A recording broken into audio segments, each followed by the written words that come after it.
Hey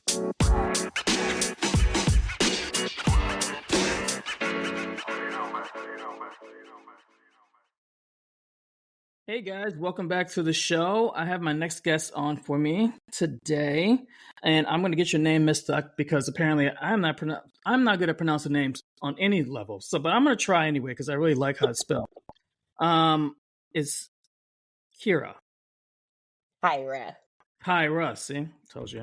My streak has not been fixed yet, but I'm going to get there. I'm going to get there one of these days. I'm going to get it right. Work in progress. Work in progress. Well, Kyra, thank you so much for being with us today. Yourself is you are a podcaster yourself, so it's great to kind of have you on and talk through some things and get some good advice from you as well. How has your, I guess, winter, spring is starting to, I don't know, here in New York it's almost spring, but how has your late winter, early spring been for you so far?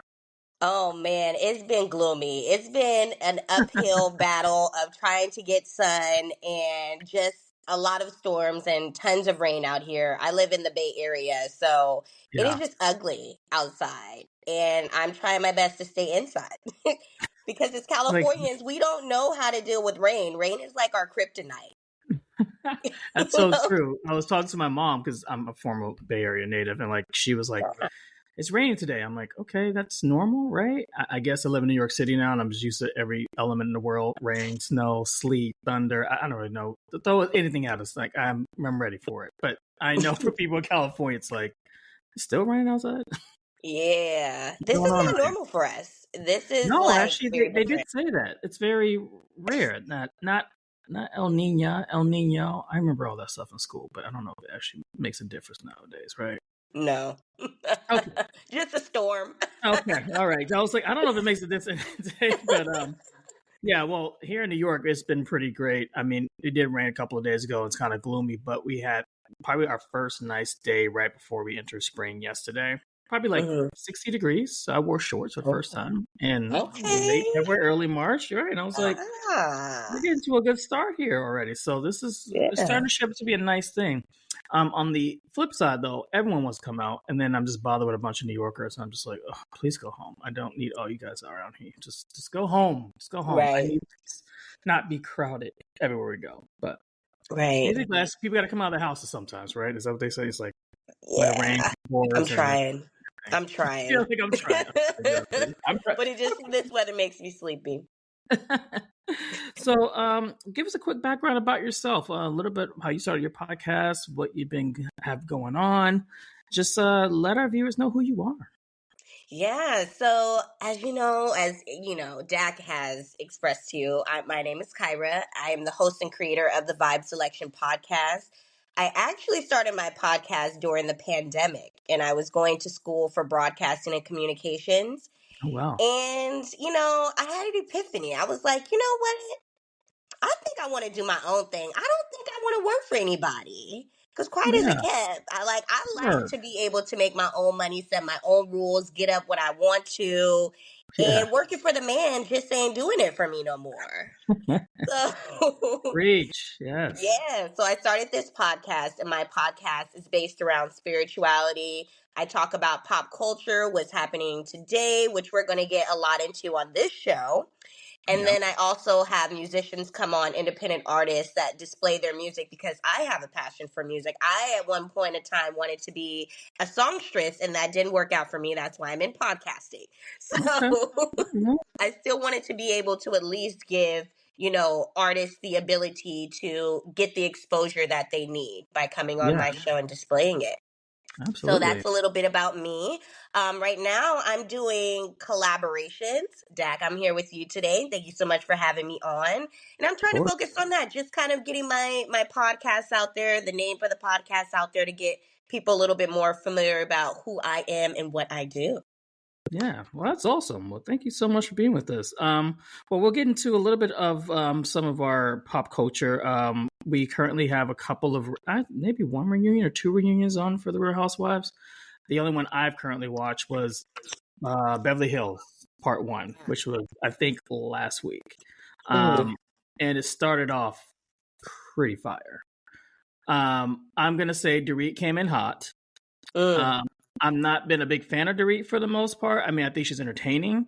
I think she finds a way to just insert her stuff into things she shouldn't, almost like how Lisa Rinna was when she was on the show. And people don't come for me because Rinna's gone. Like, trust me, I'm happy she's gone, but whatever, it's fine.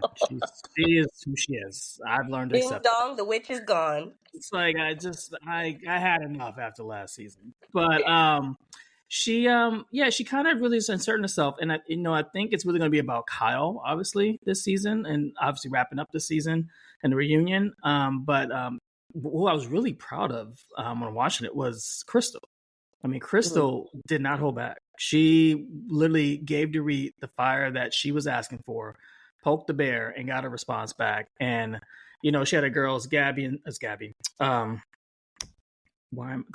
call her Gabby, Garcelle and Sutton kind of backing her up. And it was pretty intense. So I tell people if these can get a little better in part 2 and part 3. But it's starting off pretty good, I would say, so far. Well, the Beverly Hills Housewives, I really haven't tuned into them these last couple of seasons because I just feel like it fell off a lot for me. I can't relate to these ladies on a personal level. And I feel like, obviously they have these different cities for these different housewives for a specific reason because they want to cover all different demographics and things like that. Yeah. My thing about Garcelle being on this show is that I feel like they wanted to have her on for the diversity and inclusion reason that a lot of shows are trying to do nowadays to fill that slot. It's like, we need a little bit of diversity on there. So let's throw a black girl on the mix that's not too threatening or anything like that. Yeah. But I feel like Garcelle does not fit into the show. No, she does struggle sometimes. And nothing against Garcelle. I love Garcelle in general. I do think, as you said, it's a perfect demographic for certain people. I watch it for the most part because Erica Jane just cracks me up. I don't know. She just says the most random stuff, and she's TV. You know what I mean? Right. Brenna was there for a certain reason. Dorit was just there. But I think Garcelle has to hold her on. And then Crystal came on, which, we have a lot of the Asian representation on there as well. And it kind of made the mix a little better. But it's still, I do agree that it's still not as strong as it could be. I would hope that maybe in the seasons before we get a little more. Now, Anne-Marie did come on. There's another black lady that came on this season. And she didn't do as well as we were hoping. Kind of what happened with Ebony when she was on Old School New York Legacy. And it's like you said, just kind of throwing them in there like, okay, let's throw another black girl in here. It's like, but you got to have a mix that goes with that.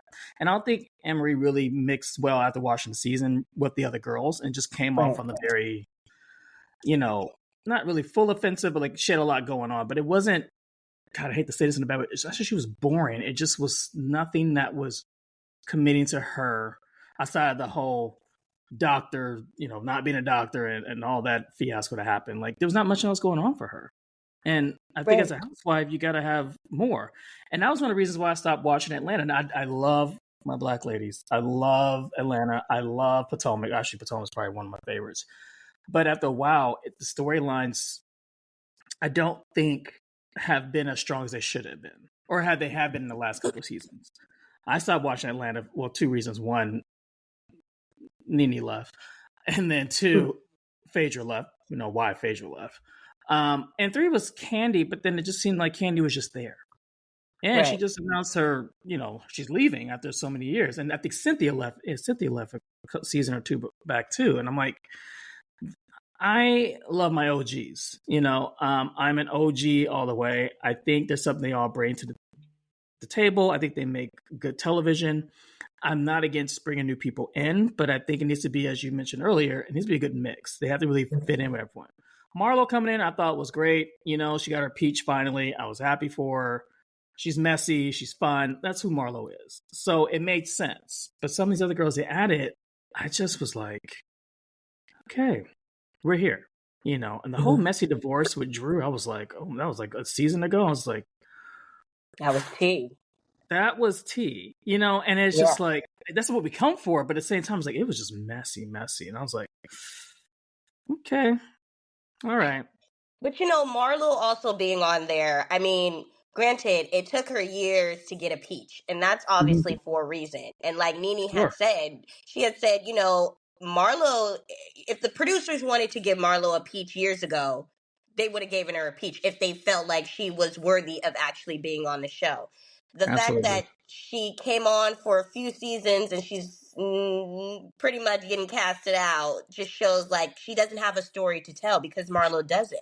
No. She's never had a husband that anybody knows about. She's had many sugar daddies, old and decrepit sugar daddies, but that's all you really know. And that Yeah. apparently she gets her fashions, down in Miami where all the scammers be, and that's how she's Mm. come up on all her stuff. But aside from that, like, there was no reason for Marlo to be on TV. And I Yeah. felt like she was just starting fights with the women on the show to claw at anything to keep her peach. She was going to find It's any true. way to It's be true. messy because she Yeah. had nothing. She doesn't really have anything to give. And some people are just not TV.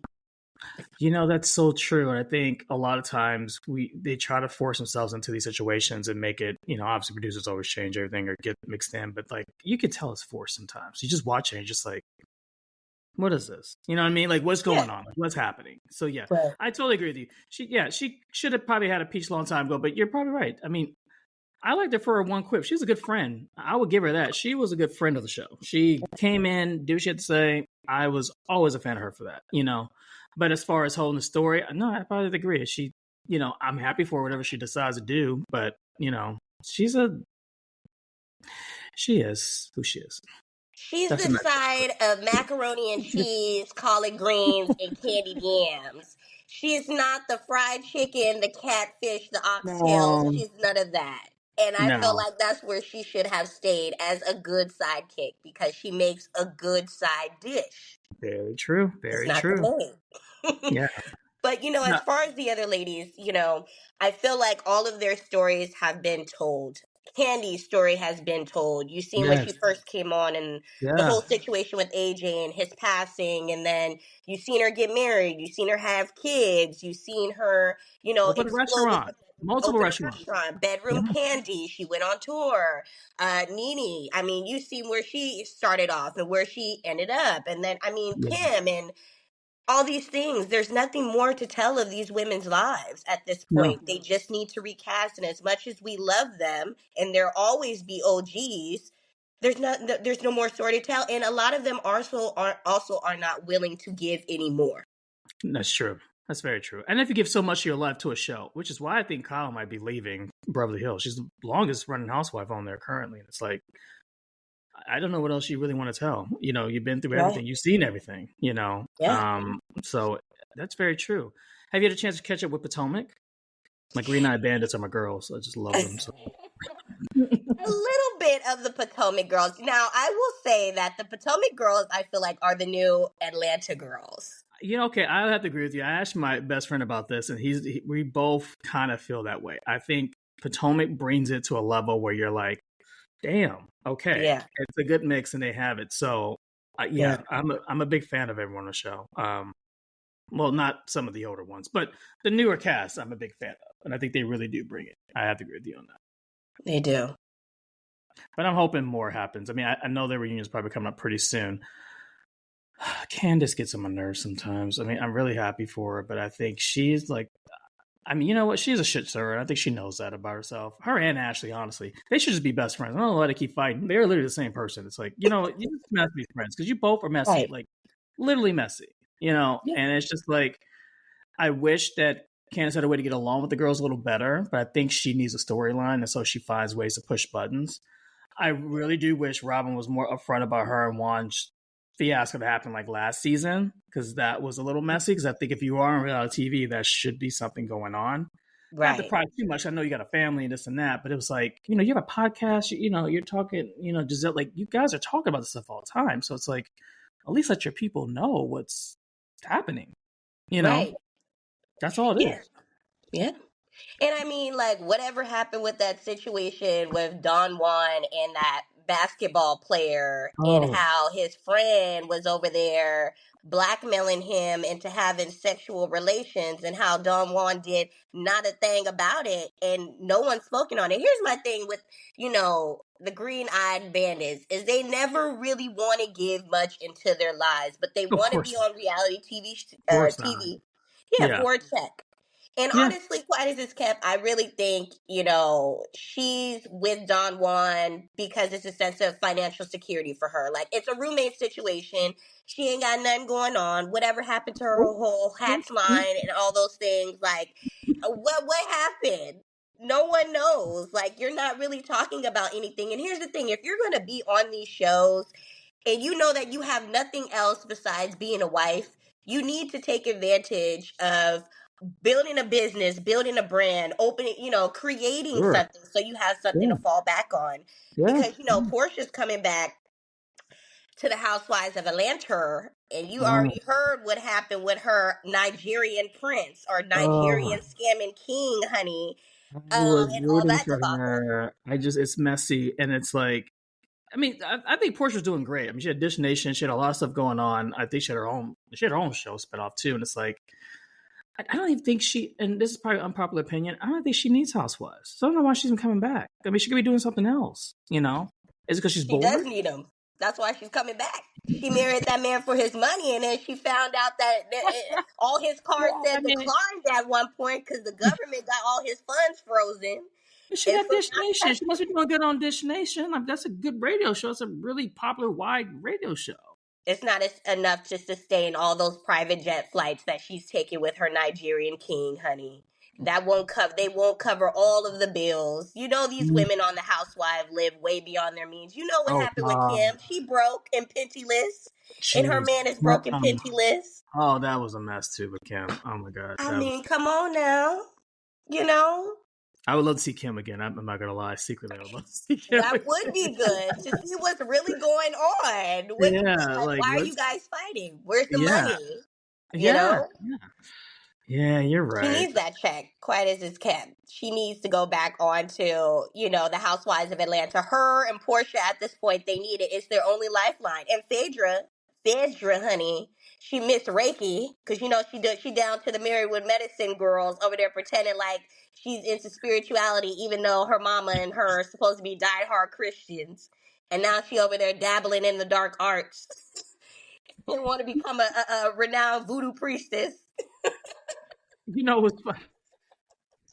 Too much. You know what's funny is that she was. I had not watched a recent season of Traders, but she was like leading that show. And apparently, she was really good on it and really Mm. brought her game. I think her Sheree was on it.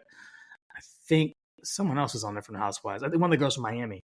And I was like, okay, Phaedra, I see you.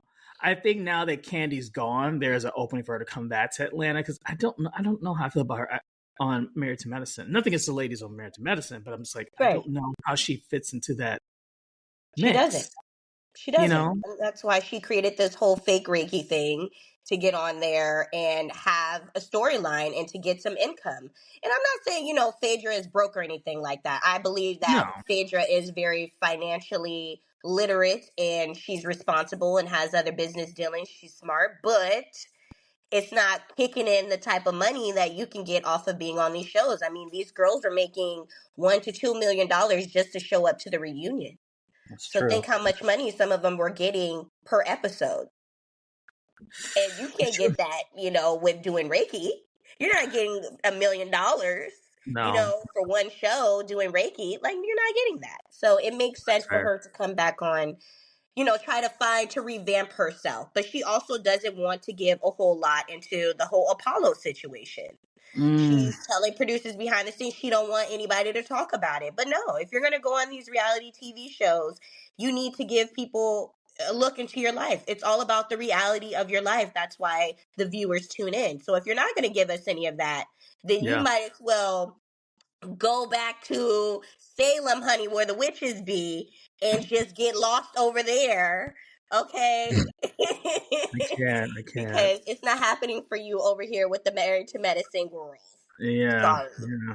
Well, we'll see what happens. I mean, Portia, all the best of luck to you. I hope this shakeup will bring Atlanta back to the prime that it used to be because Atlanta was the show to watch, and It was. I just think it's just kind of there now, and I'm hoping it gets better. I'm always rooting, for my people, but sometimes it gets boring, and I don't want to watch boring. I want to watch No one Juicy and does. Messy. This is why I could watch Jersey, because it's always Absolutely. messy. It's like Yes. always messy to the end. It's family drama, but it's messy as fuck and it's real. You know, Mm-hmm. Yeah. I was surprised to find out Melissa's actually coming back this season Oh, after yeah. Teresa says she's not coming back and she wants her off the show and blah blah blah blah. And I'm like, I'm sorry, I love Teresa, but I'm like, your family drama is what makes the show. I'm not gonna lie, Mm-hmm. like that's what makes people want to keep watching the show. You keep fighting everybody, you keep your love bubble, what do you want to call it? That's what makes it. And the other girls are amazing, and they just they're in line with it. But it's just like it's a family dynamic that comes in. I Right. don't know how much more Melissa's gonna last on the show. To be honest, she might just want to do a spin off of her own, which I would probably watch because I mean, Joe Gorga is just amazing to look at. But ideally, it would be so fun to see the Gorgas in a different aspect. But we'll see what happens with this season. I mean, it's the same players coming back, so hopefully it would be good. Hopefully they bring it. I hope they do. And I'm sure they will. They always find a way to do it. It's kind of sad to see it sometimes. You hate to see family drama at a certain point, but I think they like to egg each other on and keep doing this. They think they know. They think they know what it is. If they were just happy, you probably wouldn't fully watch it. You're going to be like, how mad is she at Melissa now? What is she going to do to sabotage her? What are they going to fight about? You know what I mean? Like, that's what it comes down to. It gets a little daunting sometimes, but at the same time, you're like, I kind of want to see what happens next. And you know what who I would love to see back onto the New Jersey Housewives? Dina. Oh, Dina was a good Remember one. Dina? Dina was good. You heard about that whole situation with Caroline Manzo's I husband's know. brother that tried to whack her and Wait, her what? husband. Huh? Recently? No, That this was a happened? couple of years ago. So I guess the tea is Caroline Manzo's husband's brother. So they both married brothers, Right, right. Caroline and Dina. And Yep. so Dina had ended up divorcing her husband, who was Caroline's brother. Yep. And there was a dispute that happened, and pretty much Dina's husband sent some goons to her house where her and her new husband live and tried to kill them, beat them almost to death with a baseball bat. And she Jesus. had to get reconstructive surgery on her face and everything. And so you know what I always thought was weird? Her husband never wanted to be on the show. You never seen what he looked like. You never seen anything No, from that's right. him. You didn't. Yeah. And so you always kind of wonder, like, there's been a lot of talk about the Manzos being a part of the mob and all of those things. And hearing this story, I can see it that. definitely sounds like a little mob situation going on. So, I mean, 1+1, the last time I checked, equaled 2. But you ain't heard it from me. But it sounds a little suspicious. And her sister Yeah. hadn't talked since then because, Dina was accusing Caroline's husband's brother of doing the deed. So they apparently have not talked in years. Dina has not talked I do to remember her that. nieces, Yeah. nephews, or anything. Yeah, I So did I hear would that. love to hear her get more in detail and be on the show to discuss it. But obviously, she's not going to do that because that would require Caroline being on there, and they would actually have to probably mend fences somehow for them to even be in the same room I to, don't think that's good. I don't even think record. that's going to happen. Yeah. Wow, that's Yeah, crazy. I didn't know that. yeah, yeah. Oof. It's deep. All right. We got some craziness going on. What else is happening in reality TV today? What are you watching any other shows currently on your radar? You know what? I've been watching a lot of like Netflix shows. I feel like TV, to be honest with you, is just there's a knife in the heart of it. I just feel like it's dying. Most people really don't watch too many shows either. And there's Yeah, nothing to me that really is standing out. But I did see, I don't know if you've seen this, the Griselda Blanco documentary that's on I did Netflix hear that's good. I or haven't watched movie. it yet, but I heard it was really good. Yeah. It actually, like, it was good, but the only critique that I would have about that is while I like the fact that, what's her name? Sofia Vergara, she Mm-hmm. decided to switch her role because a lot of times when you see her in movies, she's very typecasted. True. She always takes the roles of the stereotypical non-English speaking Latina that's just coming to America and doesn't know anything, Right. just kind of like brainless. And we know that obviously that's not a fair Yeah, representation of all Latinos. absolutely. No, And so to actually see her kind of put herself out there and try to diversify her role with this role, I did like that. I thought that Right. was pretty badass. So Yeah. I would love to see her doing more of these diverse roles to show her range as an actress and to be a little bit more serious. We know Yeah. she's funny, we know she's talented, but I feel like she needs to bring that more to the light because I feel like that's something that a lot of her audience has not been able to see. But I liked her in this role. And I think they get, like you said, they get a little bit typecast. And I think it's hard because, you think of some of these actors in certain roles, you kind of see them as these characters or legacy roles, they would say. And it's hard to see them outside of that. But I think it's possible because we've seen a lot of actors kind of, go certain directions, which I think is really great. I think of Jennifer Aniston. She went from Friends and now she's on the morning show, and playing Mhm. this strong, vibrant woman that she is. I mean, I love Jen Ann. No wrong in my eyes, but it's good to see that kind of diversity happen. But I think it is hard sometimes because you get so used to seeing someone a certain way. But I'm with you too. I'm kind of liking shows that are a little more grittier, a little more real. That's really going to be on TV.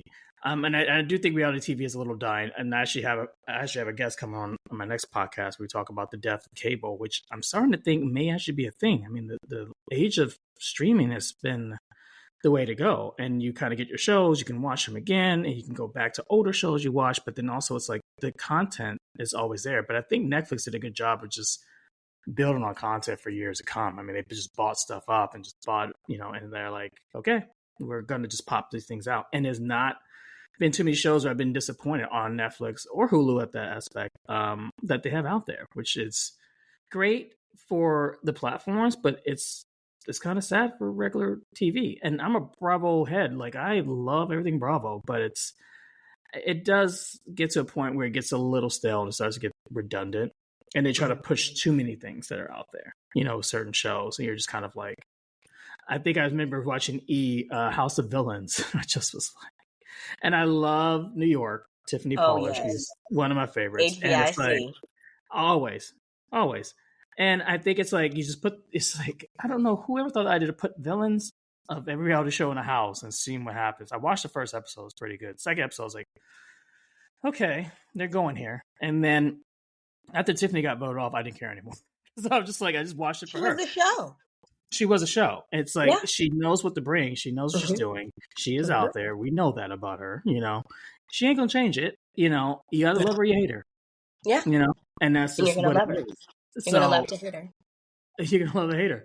So it is getting to the point where it's very hard to keep up with those things. And ideally, I love sort of political dramas as well. I just finished The Diplomat, which is really good with Kerry Russell, which gave me insight to kind of how our current political system kind of goes in a way. It might be some insight to that. But I'm going to try to stick to the original shows I watch. I still keep up with Vanderpump Rules. I still watch Summer House. And even those shows kind of stretch my limits of being like, okay, what is it now? You know what I mean? It's almost like, how much further can you take a scandal? How much further can you take something to keep people interested and want to know more? To the point after a while, you're just like, are we still fighting about this a season later? Right.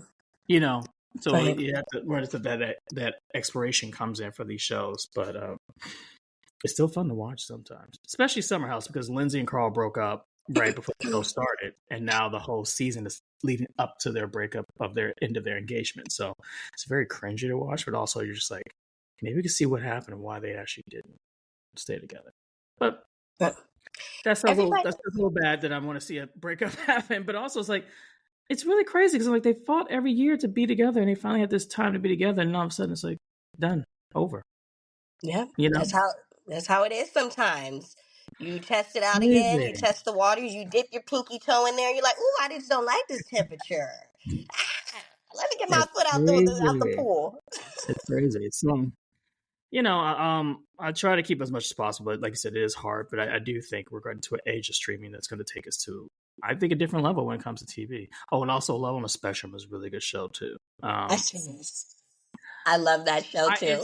It's honestly, I know from an outside point of view on it, but what I really appreciate about it is it's the most honest, upfront answer when it comes to dating and relationships. Like people that we don't even want to do in relationships or in any time. And I look back and I'm like, damn, I should have been more forward about this shit.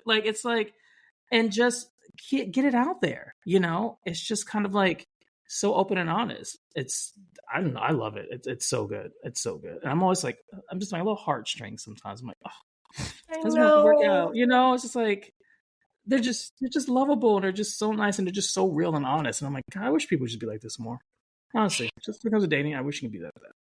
And I love it because this is how TV should be diverse. It should be a smorgasbord of a little bit of Yes, everything. absolutely. Because, you do wonder how people that are on the spectrum, like, I'm sure, obviously, they're capable of having relationships and things like Yeah, that, but you don't see that, there's no representation for them out no, there on social media, really, or definitely not on TV. So yeah, to get a deeper insight into to look into, to see how it is for them on their day to day, how dating is, how they go about it, it humanizes them a lot and kind of makes them a little bit more relatable. Like, yeah, okay, they may be on the spectrum, but they are able to do things that normal people are able to do as well. They're able to date, they're able to have kids, yeah, they're able to be in honest relationships with their significant others. And that's something that a lot of people who are not on the spectrum can actually take away from them, is being absolutely. honest and upfront. Because I feel like for the average person, we're always worried about what someone else is think. We're always worried about over offending people. We want to make a good impression and all those things. Right. But sometimes we see the signs in the beginning, and because we don't want to be honest out of fear, we do ourselves a disservice and we get into these relationships that we know we're wasting our time on. Yeah, So if absolutely. anything, there's quite a few, tips that people can take away from that show.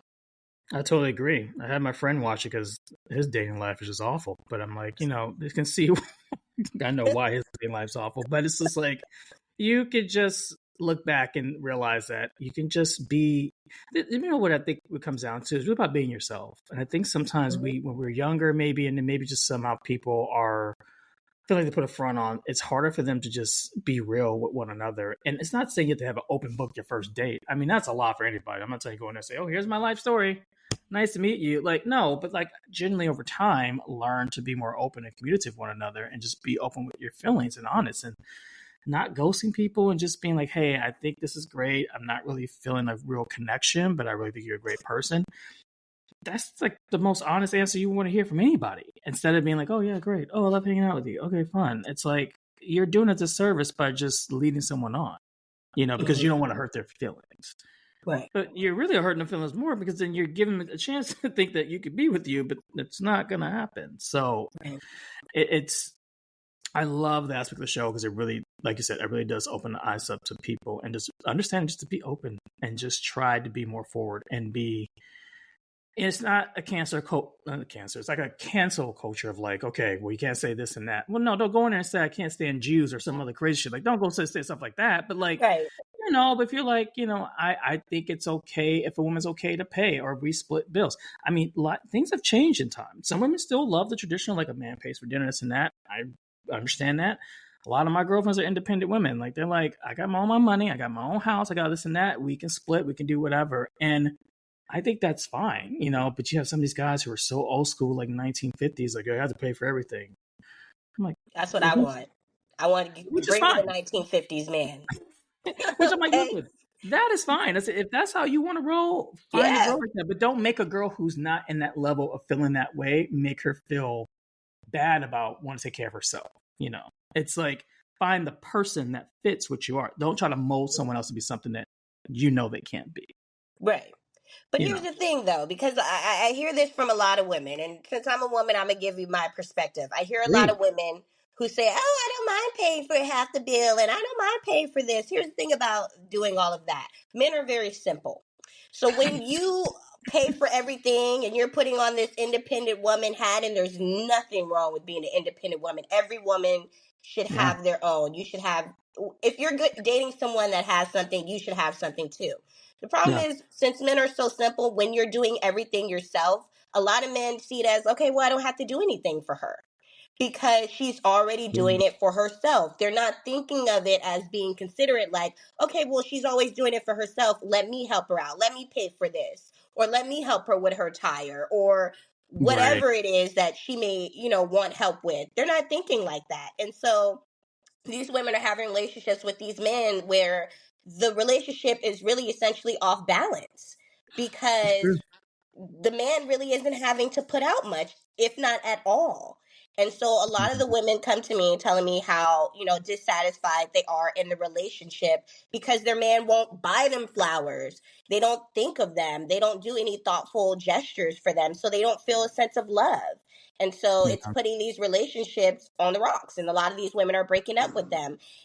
And I feel like, yes, I mean, if that's how you want to go to a date where you're paying 50-50, do you? People need to set their own dating standards. You see true. on social media people talking about, well, if a man doesn't do this for you, if a woman doesn't do this for you, then you don't need to be with them and da da da da da. No one can tell you how to run your ship. But all No. I'm saying is, if you coming over to this ship over here, I'm gonna need you to be. I'm gonna need you to get on the 1950s ship. I'm gonna need you to get it from the deep sea of the Pacific Ocean and cultivate it and bring it up so I can find a man somewhere down under the sea. Okay, Listen, because you know I what just you know what you want. I think it's hey, I think yeah there's nothing wrong with that. And it's the thing. It's open communication and talking about yeah that. And I think a lot of people don't do that.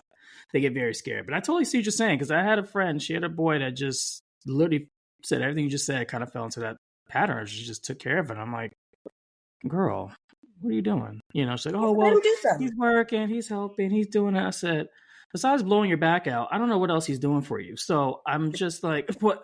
She don't want What him else? to do it. What else is he doing?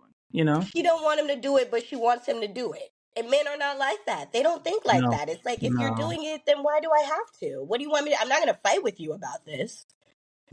Very true. That's how they are. Very true. God, I got a learning lesson right there. That's really good. And I've had 5 sisters. I think I would learn this shit by now, but it takes a while. Why you need to Um, talk to women? yeah, well, this is why I don't date women anymore. But ideally, it's no different. It's just no different either Much way. simpler now for you. You ain't got to worry. It's still the same drama regardless. So it's always, I think just a lot of communication. That's what it comes down to. And I think that's what we really need to do and get better about. And we think about relationships. And when I watch some of these reality shows, relationships, I'm just like, what the fuck? Like, you want that? Like, Why? right? Yeah, exactly. You must got low self esteem. I'm just like, they're just like, oh, I can't find this. And, this is the one. I'm like, him? Her? Okay. Or they got too many rules, too many I'm just stipulations. like, I'm And it's like, like, baby, you need a psychiatrist. You don't need a man. You need a psychiatrist. I don't get some dating shows at all. And I look back and I'm just like, I think I just watched one. It was called, oh, I'm going to get the name wrong. But the premise of the show is that there's 3 very attractive guys and they know these lovely, beautiful women, but the only catch is none of the women speak English. So the men speak English, but none of the women speak English whatsoever. They either have a translator, have someone there to how to help with this, but they're learning to love. They're trying to see, can you love someone beyond a language? And I'm like, the shows I've we seen come up it. with today, and I'm just Yeah. like, I understand it, but I'm also like, language is really important because language is love and like you have to connect. I'm not saying you can't do it, but I think a language barrier makes it kind of hard, I would think, to feel that connection with someone. And I'm just like, the way they struggle on that show, I'm just like, oh my God, like it's something Not if else. you're looking for a mail order bride. It Okay, don't well, you can matter. do that. As long You as you can can do cook and that. clean and give me some poo-tang, that's all. And hey, hey, they used to do it back in the Great Uh, Depression days. Those soldiers was going over there to Korea and getting them the Korean mail order brides from China, Korea, oh and man, Japan, and bringing them over here to the U.S. Couldn't speak a lick of English. But as long as the girl knew how to, pull down her pants and make them a meal, that's all they cared about. We can make it where I understand you now, loud and clear. oh goodness, That's right? it. Yeah, and I've seen it personally. Like, I used to work in restaurants, and I've seen so Yeah. many people go on dates. And I seen one guy, I'll never forget. This man was probably in his late 50s, and he Mm-hmm. was with the young Japanese lady who was probably in her mid 20s. Couldn't speak a lick of English. This man had a translator on his phone to What? translate what she would say during the date to communicate with her. Yeah, Wow. no lies. Couldn't believe it. I That said, is we're at so. an all-time low. We're at an all-time low. You had to go all the way across a couple continents to find you a wife. You couldn't find you a non-English speaking woman down to the Four Seasons Hotel in the housekeeping department and bring you back a Maria Consuela who could cook and clean for you here in the Oh, States. You had to pay for a flight. You had to pay for, a visa and all of these things to get this woman over here. And it probably took you 6 months to a year. And now that's why you I don't got, get that's why I don't get 90 Day Fiance. It's the same concept, and I'm just like, yeah, what? Like, I'm all about love. Like, trust me, my partner lives halfway across the world, in a different country, and I made that choice for myself, and I knew what I was getting myself into. But I didn't rush into shit, and I didn't wait to the last minute. And I'm also like not forcing someone to give their whole life to move somewhere. Like these people like give up their lives in like less than you don't know someone in 90 days. It's like The Bachelor and all these other shows. Like you don't know someone that well. desperate. It's just like no. Like Desperate. I just. And my friend watched. She's like, "It's so good." I'm like, "What's so good about this? Like, what? What is so good about?" My mom watches it. I'm like, "Mom, okay, I think people love seeing the drama in others' lives because it just makes them feel better probably." than themselves. And some people have no Yeah, drama.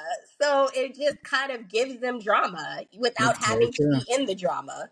That's very true. That's very true. I just don't get it. Me Listen, neither. there's an audience out there for people, and you love Yeah, what you love. But I'm just like, literally. okay, Mm-hmm. guess that's love. All right. Yeah. That's Um, desperation. I'm trying to think. Do we have any celebrity updates we can talk about? I mean, the only thing I really think about is the war season's coming up, but that's really it. But nothing crazy, I think, is going on. Just a lot of exposing. This is the year of exposing. I don't know if you've been up Um, to date with the whole Diddy situation. Has no, what's going on Sean now with Combs? that? Okay, so did you hear about Cassie I do exposing remember him? that. Okay, Yes, I do so remember she that. exposed him, and now other people are coming out of the woodwork trying to expose him as well. So there was a producer that was working with Diddy, has been working with him for a couple of years.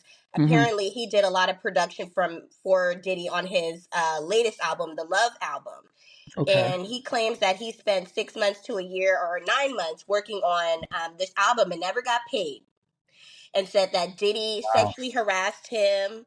He said that he touched his anus, forced him to have sex with prostitutes. He said Wow. that he didn't get paid for things. He exposed Stevie J for his homosexual activities with another man. That Diddy apparently records people having sex in his house and Not recorded surprised. Stevie J having Not surprised. homosexual relations with a white man, and he showed screenshots of it on the lawsuit.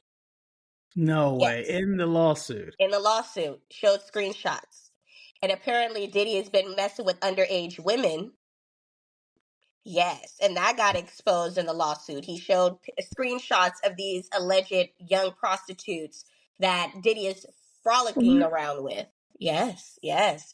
So there's a lot going on right now, and it seems like there is a lot of Black people within Hollywood that are getting exposed, that are going down. That happened. I just started watching. I don't know if you watched the Shay. Is it Shay show or Shay show? He Shay has Shay his Club Shay Shay. Club Shay Shay, and I just got finished watching. I watched a little bit of Cat Wins. It was a little long, but I The watched a little gift bit that of it, keeps giving. and I was just kind of like watching the highlights. I was like, oh, okay. And then he had Monique on, which I love Monique. She's one of my favorites. And I'm just like, it's so sad to see how this happened because I think it comes to a point where I think it's a Hollywood conundrum. It's like, when you're in Hollywood, everyone says yes. Regardless of what it takes, people say yes. And it's this whole culture, they think that they're gods among men and they can do whatever they want. And it's like, no, you're still a human. There's still rules. There's still people involved. And I don't want to ever look at the worst in people. I don't think anyone's perfect either. I will hope you will learn from any mistakes you've made and not do this again and get better from that. But especially in our community, it's almost like you were under radar even more because it's also harder because it's like you have to be at a certain standard above your other predecessors, because you are someone of minority background. You have to be a certain standard, this and that. And I believe people make mistakes, but it's also like, it gets to the point where you're just like, what the hell? Like, what were you doing? You know? But then again, if you're in a world people don't tell you no, I'm not too shocked about some of this stuff. It's sad, but I'm not too shocked about it. If people are not saying no to you, God knows what you can do. Oh, Diddy, you Yeah. want this? Okay. Oh, you want to go? Oh, okay. Oh, okay. It gets to a point where like this power gets unchecked and gets out of control, just like our politicians. They're even worse. And it's sad to see it happen. You would only, but I also think that are we exposing to better give a light into who this person is, or to stop this from happening to other people? Because it gets two levels of it, and obviously there's hurt, there's there's people that need to get paid for retribution, what the case may be. But it's like, are we really doing benefits? It's like the Jeffrey Epstein thing. They're like releasing tapes and information. I'm like, now, granted, I do want to see that list, but also I'm like, what is it really going to do at the end of the day? Like, are we really just like, oh yeah, so and so's a pedophile or whatever? It's like, okay, I don't know if I really need to know that, but are we trying to do this to stop other people from going down this road to help or protect these people, or are we just doing it because we want to do it, like salacious gossip in a way? And I think that's been the Hollywood drama and TMZ round of things that happen for so long. But it's so sad because it's just like, I just don't want to see that keep happening in our world. But it's just really sad, And I hate to hear this about Diddy, but I mean, once again, not surprised. He did it to himself. Being around, see, this is why you need good, strong people around you in the industry. People who keep you on a beaten path. People who are your real friends, who care about you. And I hope he had some people, but maybe he didn't. And it's like, you can't just have these people around like, oh yeah, you can have this. Oh yeah, you can do this. It's fine. Oh, we'll get rid of that. We'll take care of that. Because it just creates this whole culture of it's okay to be a crazy ass person and do crazy shit. Well, we've heard about these salacious stories about celebrities in the industry for years. I mean, there's been books that have been Yeah. written, in the 60s and things like that about what goes on behind the doors of Hollywood. And, pedophilia has seemed like it's been a rampant thing in Hollywood for years. I Yeah. mean, look at Elvis Presley. He literally got with Priscilla Presley when she was 13 and married her when she was 15 years old, and she had a Jeez, baby. And there's been, Woody Allen. He got with his, stepdaughter and married her. And I mean, yeah. there's been so many things. Corey Ames came out with the Ames boys. They came out and talked about the various pedophiles that were within Hollywood and how they use and abuse these kids. And you've Yeah. also seen the effects of a lot of these young child actors Oh, from Hollywood.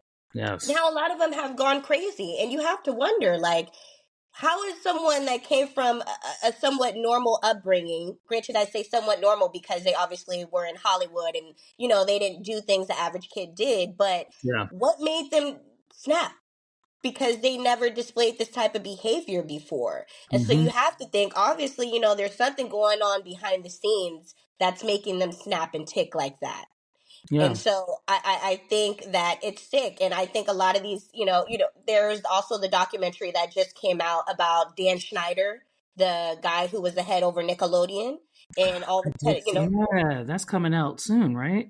yep, that Oh came wow. out. It already came Good. out. It already And came all out. the yep, and all the pedophile stuff he would do. He had like a toe fetish. He would make all these kids show their toes to him, and Oh my. on the low low, they say that allegedly he is the father of Britney Spears' little sister's baby, because she had that show down to the Nickelodeon, and Yeah. then he was the head over that. He got her that whole thing. And then all of a sudden, like, you didn't hear it. The show went off air when they found out she was pregnant, and they say that they was frolicking, off the set, and that's how she actually got Whoa. pregnant. But you didn't hear it from me, and it's Ooh. alleged, Allegedly. And allegedly, the legends of the Wendy Williams. legends, legend Allegedly. of allegeds. Allegedly. Wow. Yeah. So I mean, I think a lot of people are exposing them because they need to be exposed. Cat Yeah. Williams really set things off when he went on Club Shay Shay, and he said Wow. this is going to Yeah. be the year of exposing people because there are people that need to be exposed and they Yeah. need to be held accountable. It's true, and hopefully it gets better. The main thing I always worry about is and maybe the optimist in me is that, okay, we have this shit that's going on, and obviously we saw with Bill Cosby, R. Kelly. We've seen all of our actors that we always love and see. And it's like, we got to get better. We got to do better about this. We can't keep letting this happen. We got to start protecting others and getting better about this, you know? And if exposure is a way to do that, that's fine. But we have to put some things in place so that people are protected, you know? And especially an industry like Hollywood. I mean, I don't know if it'll ever be, as you said, it's been for years, if it ever gets back to ever being, anyone being protected doing anything. We just got to do something better. We got to change the narrative and try to make it go back to what I like to think it's always been about in my blind eyes. Of like, it's about movies, it's about film, about entertainment, it's about like just putting content out there. And it's like, now it's all about the shit that happens behind the scenes, you know? And you're just like, fucking A. Jesus. You know? It's but, you know, hopefully it gets better. You know, they say it gets worse before it gets better. Well, you know, we said that with our current political climate, so who knows? If it gets worse, maybe it'll get better. Fingers crossed. Fingers crossed. Yeah. All right. Well, we'll get to a little game of East Coast versus West Coast. Now, you've always lived on the West Coast. Have you always been a West Coast Bay Area girl? Okay. Yep. Right. Have you ever visited the East Coast? Ever been anywhere on the East Coast? I actually went to New York City last year in August and fell in love with New York City. I'm not going to lie. I can't live in Manhattan, though. Like, I don't know how people do it. What do you think is so hard about New York City? As a New Yorker myself. It's so loud. Yeah. Well, all that noise, 24/7.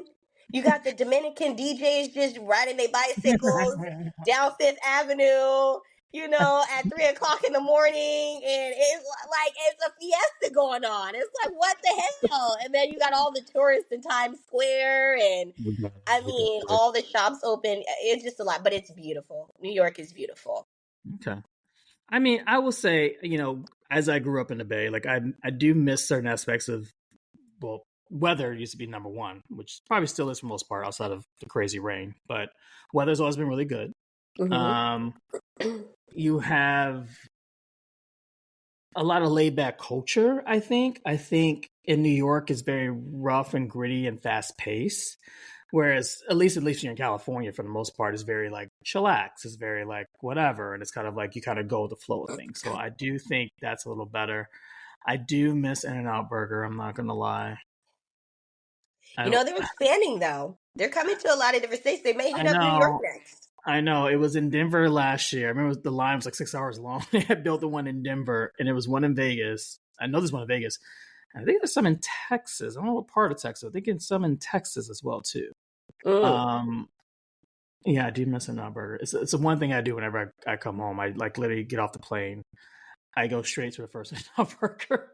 As you should. When in California, do as the Californians do. It's just like my mom she just makes fun of me. She's like, "Did you stop at In-N-Out Burger?" I was like, "I had to. It's been too long. I had to do it." I do like the ocean. No, yes, I don't get that here. We have rivers and whatever, but the Pacific Ocean's really nice. Growing up, we said bonfires is really great. I was like, you can't do that anymore now, but it used to be you have bonfires, you go out, Santa Cruz, like this and that. I don't like the driving aspect of it. I think traffic's gotten crazy. Not that New York City is even better, trust me, it's shitty here, but I feel like it's gotten a lot worse back there. I go home sometimes and I'm sitting in traffic almost like I have to like plan out my day to go somewhere. And it was worse when I lived in LA and it was like, if it was past 3:00, you might as well just hang it up. You ain't going nowhere. You know, it's like you just look at it and you're just like, now it's going to take me two. It's going to take me 2 business days. 2 business days to reach my destination. So when my old job, I used to work in industry and I'd go to LA a lot for work. And, you know, I leave New York and I go there and I just was like, no, it was certain times of traffic. And I was just like, I don't want to do this. Like, I don't know how people do this every day. I did it a while back when I lived in LA for a short 1.5, 2 years ago. And now it's bad traffic back in my heyday. And it's not even better now. And it's just like, I don't get it. I really don't. I don't understand how traffic works in LA. How do you have so many fucking freeways and you still have all this traffic? I don't understand it. I really don't. Too many people are moving to California. It's way That's too the problem. And it's Hollywood over there. So yeah, it's the whole industry. But what I will say about the East Coast, what I do appreciate and what drew me to it was the aspect of a little more culture. Not that you don't get that back in California or on the West Coast, but I think it's more of like, if you're a person that loves to be adventurous, I think it was a gateway to the world in a way. And once again, not so you can't do it from the West Coast, but I feel like at least in New York, you can hop on a plane, go anywhere in Europe, anywhere else you want to go in the world, hop, skipping over ocean, you're it. I also think that along the Eastern Coastboard, you have such great cities. I mean, I have friends in Philadelphia, I have friends in Boston, I have friends in Maine, and all these places are within, retrospectively, 5-6 hour range of time, which is sadly how long it takes you to go from Northern California to Southern California. Like, you barely left the state, but in this aspect, in 5-6 hours, you would have went through different states. So I think it's like that aspect of it. And I think what's so great about New York City in general is that, yes, it is busy, it's crazy, but I think there's something about once you, if you can, because not everyone can do it. It's not a city for everyone, but once you can do it, there's something always going on and there's something always happening. And I think I love the variety of it. And I think that's why I keep coming back, because it's like, yes, it's chaos. It's controlled chaos, but it's chaos, but I love it. And I love the aspect of knowing that no day is the same. Though the same can be said for back on the West Coast. But I feel like for the most part on the West Coast, you have not a lot of craziness. You have a lot of more like chillaxness going on. But that's how I look at it. That's how I see it. But I think you should give New York City another chance. Don't come in like the busy time. Come in like spring, or not too hot in the summertime because it's awful in the summer. But maybe fall and see the snow. Snow's Oh, I'm beautiful. definitely coming back. I was actually going to come back this month, but the weather, I can't do East Coast winter weather. No, I can't do that. I'm coming during the You can't have a summertime. jacket on. I will say my jacket game has improved a lot since I lived over here. And Well, I'm sure. I have a slew of jackets that I just adore and I love. So yes, but I do understand that is a lot. I think that probably when I first got here, it was like maybe my sophomore year of college, I'm at NYU. It was the weather, and I'm not gonna lie, it was an adjustment because I was like, "Oh, I'm feeling this in my bones. Like this is not normal." And I was coming home every holiday. I was like, "Oh, spring break. Oh, winter. Okay, I got to go home." But I think after your first or second winter, you kind of slip into it and you kind of get used to it. For some people. So that's been my saving grace. But my mom still jokes me to this day. She's like, "I don't know how you do that." And I'm like, I think I just got used to it. The cold never bothered me anyway. I mean, it does bother me, but I've just gotten used to it. Or I just wear a nice thick jacket. I don't feel anything.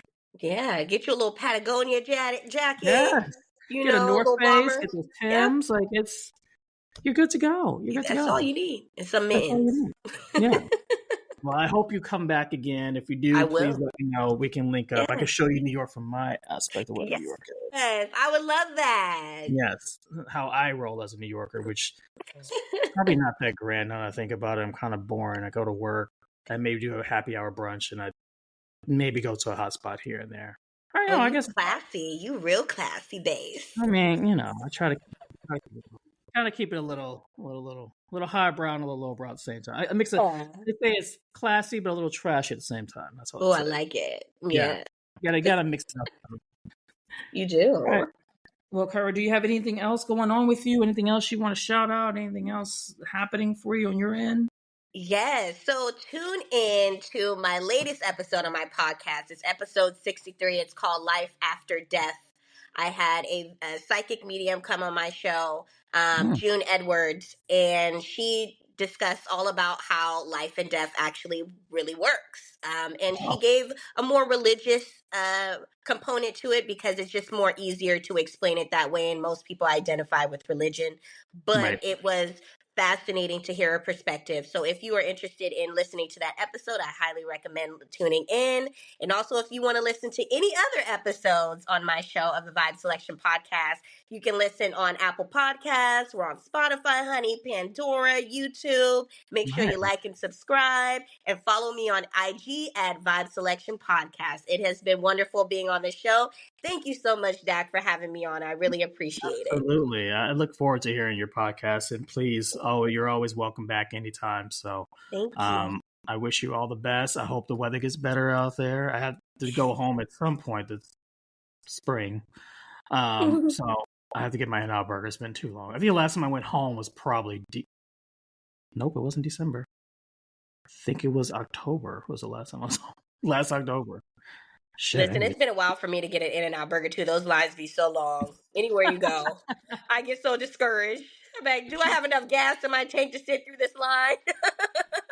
Am I Nope. committed to making this happen? Am I gonna Yes. do this today? No. But it's so good. It Because is. I can't stand Shake Shack. I know it's a New Yeah. York staple. People love it. Whatever. I like their shakes, their burgers.